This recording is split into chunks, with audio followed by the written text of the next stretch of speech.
तुमुसिंगा थाना कंतिय पुटसाही ग्राम निकट काजू जंगल महिला क्षत विक्षत मृतदेह ठाब होईछि।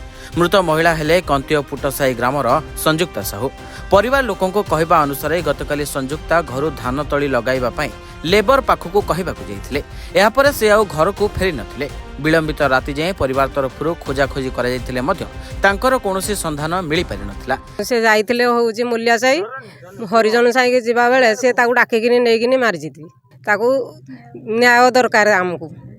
ताकु उचित दंड दिया जाऊ। दोषी की फांसी दंड रे दंडित करा जाऊ। तबे घर निकटरू जने युवकक सह बाइक रे से जाइथिबा परिवार लोक देखिथिबा कहिसंती। संपृक्त युवक जनक मध्य संजुक्तांक घर मध्यकु जाई गतकाली संध्यारे खोजाखोजी करथिले। तबे आज सकाळु ग्राम निकट काजू जंगलरू संजुक्तांक मृतदेह मिलिबा परे घटनाकु नै चांचल्य खेली जाइछि।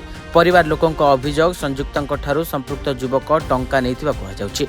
टंकाकु नै उभयंक मध्यरे विवाद होइथिबा एवं सेही रागरे युवक जनक महिला को हत्या करा जाइथिबा परिवार पक्षरु संदेह प्रकाश करा जाइछि।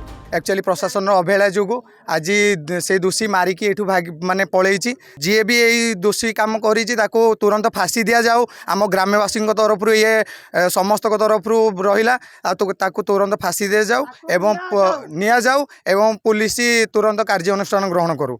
आ जदि कार्यानुष्ठान ग्रहण न करिवो ताले आमे ग्राम पक्षरु प्रतिदिन स्ट्राइक हबो। तबे घटनास्थल रे कामाख्यानगर एसडीपीओ तुमुसिंगा पुलिस पहुंची तदंत आरंभ करिसेंती।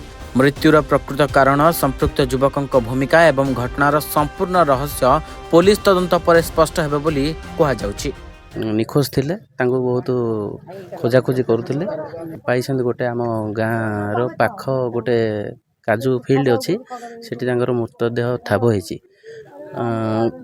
बहुत निंदनीय घटना। या आम पंचायत रे केबे एमिति घटना घटी नथिला। ये प्रथम घटना। आउ आगु को केमिति ए घटना न हो आउ मो तरफरु आपणक माध्यम रे मु जणाउछि पुलिस प्रशासन यार तदारक करी उचित न्याय दिया जाऊ।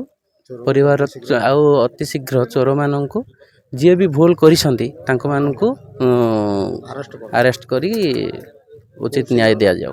ये घटना को आम बहुत माने तीव्र बहुत निंदा करूँ। यहाँ हूँ गोटे अभावनीय घटना। आज्ञा एथरे जड़े महिला को आनिकी माने राति रे गोटे काजू फील्ड भितर नृशंस भाव हत्या करवा एटा आम अंचल एटा गोटे प्रथम घटना। एमती घटना है नहीं केफे आम अंचल तेणु एटा बहुत निंदनीय घटना। आज्ञा ये घटना को लेकर आम बहुत दुखित। पुलिस प्रशासन आउ जिला प्रशासन या प्रति बहुत दृष्टि देवा दरकार। आसामी को माने तुरंत आसामी आमर दाबी आसामी को 24 घंटा भितर गिरफ्त करा जाऊ आउ ता प्रति दृढ़ कार्यानुष्ठान निया जाऊ।